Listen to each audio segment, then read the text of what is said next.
more serious book, but a really good one. This is called Granddaddy's Gift. It is by Marjorie King Mitchell, and it's illustrated by Larry Johnson. As you can see on the front cover, it's a picture of a girl and maybe her grandfather, and they're walking into a building. There's some great pictures in this book. I like it because it looks like they're watercolor pictures, maybe. A very good artist that did these. Granddaddy's Gift. Now, I don't know about you, but when I think about a gift, I usually think about something that's wrapped in wrapping paper, or it's in a gift bag. I usually get it for my birthday or Christmas, but not all gifts are those kind of gifts. So I can't wait to see what kind of gift is in this story. Granddaddy's name was Joe Morgan. I followed my granddaddy everywhere, so people called me Little Joe, but Granddaddy called me Daughter.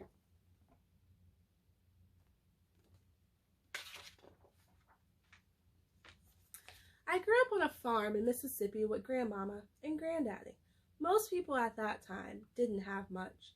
Granddaddy owned his land. He raised cows, pigs, and horses. He grew cotton, corn, and cucumbers. Grandmama had a garden, and we always had tomatoes, butter beans, and black-eyed peas. Granddaddy had only gotten so far as the 8th grade. He would have had to leave home to go further, and his daddy didn't have the money to send him. So he worked in the fields, saved his money, and bought his land a little at a time. He ordered books through the mail and read them by the light of the fireplace.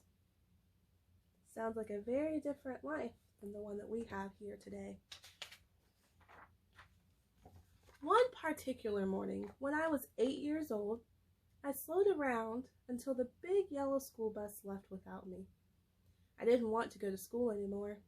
It had rained for several days, and this was the first time it was dry enough for Granddaddy to plow the fields.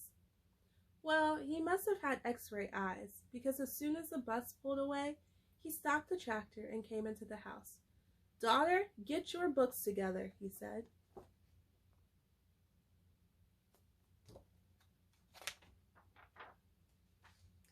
We got in the black truck and rode the 30 miles to school. On the way, we rode past a cotton field full of workers, some of them my age. I asked why I had to go to school. I already knew how to read and write, and the books we had at home were better than the books at school. Those books, passed down from the white schools, were raggedy, with pages missing. "Daughter," Granddaddy said sadly, "I know they're not teaching you everything they should, but you have to go to school. I want you to learn as much as you can, so when you grow up, you can choose what you want to do. I didn't have that choice."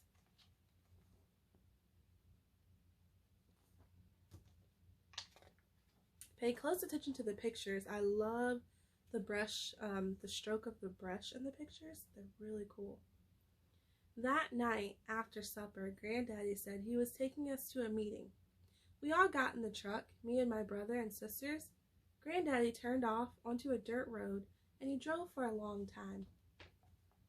He told us that many years ago, segregation laws had been passed in the South to keep Black people from having the same rights as white people, like the right to vote. He said it was important to vote, that it was a way for all of our voices to be heard.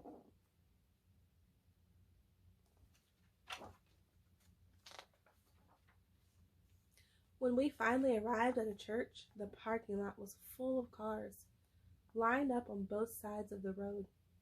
We found a place to stand in the back of the church. A lawyer, Mr. James Marshall, was asking for volunteers. He wanted someone to try to register to vote. At first, nobody said anything. Then, from the back of the room, Granddaddy raised his hand. "I'll go," he said. The meeting ended with a song and a prayer for Granddaddy. In those days, it was dangerous for people to stand up for their rights. So Granddaddy must have been a brave and courageous man.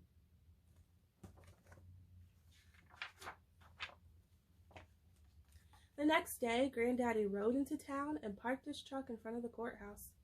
He walked like he was going somewhere, the way he always did. As usual, I was right behind him. He went into one of the offices and told the lady behind the counter that he wanted to register to vote. The lady went into the back room and came back with the man. "Well now, Joe," the man said, "you see, there's this test you have to take on the Mississippi Constitution. It's hard, real hard. You're doing all right, Joe. Just be satisfied with what you have."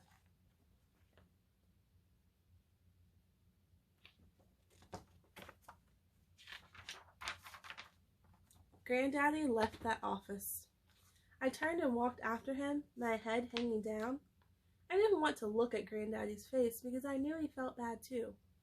He waited for me at the top of the courthouse steps. He took my hand. "Daughter," he said, "hold your head up high. We have done nothing wrong." Granddaddy told me there was something important to strive for, in addition to the good things we had. There were some things that made a person feel good inside, like having the rights we all were entitled to as citizens of the United States. I didn't understand everything then, but I lifted my head. The sun was shining. Later that week, Mr. James Marshall came by the house. He told Granddaddy that his name was in the newspaper. In those days, the names of black people who tried to register to vote were printed in the newspaper. Word had gotten out that Granddaddy was going to take the test. Not everybody agreed with what Granddaddy was doing, I discovered. From then on, the co-op store in town wouldn't let Granddaddy buy feed for his cows and seeds for planting. People didn't want their children to play with me. At recess, I stood alone under a shade tree and watched my used-to-be friends play jump rope and tag and hopscotch. Now I really didn't want to go to school. So sad, all because her Granddaddy was registering to vote. People don't want to be by them or play with her anymore.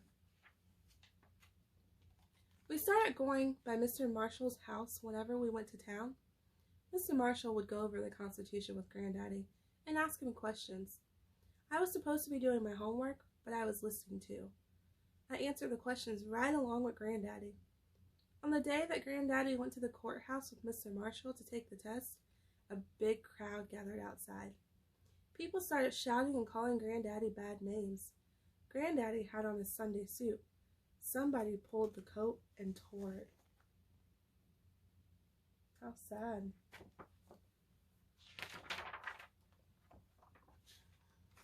The police met Granddaddy and Mr. Marshall at the door of the courthouse.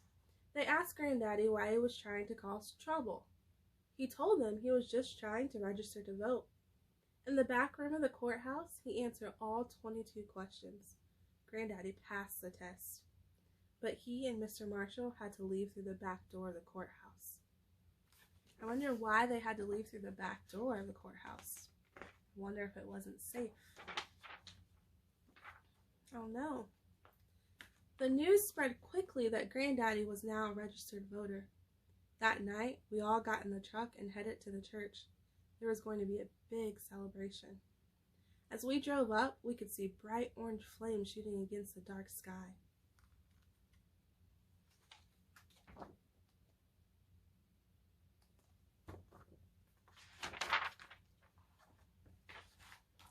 After the church burned down, people's fears turned to determination, and more men and women came forward to register to vote.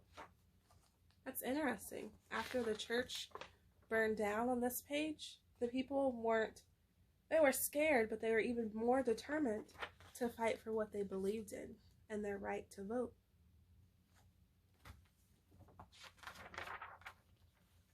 I understood why Granddaddy had wanted me to go to school. I'd never skip school again, even if we did have raggedy books. On my 18th birthday, when I went to register to vote, Granddaddy came with me. I didn't have to take a test on the Constitution. I just had to fill out a card with my name, address, and date of birth. Now I could vote and make my own voice heard. Granddaddy had taught me to stand up for things, even when I was scared, and always to be proud. His gift never left me. At the top of the courthouse steps, Granddaddy took my hand. We had come a long way, but we still had a long way to go.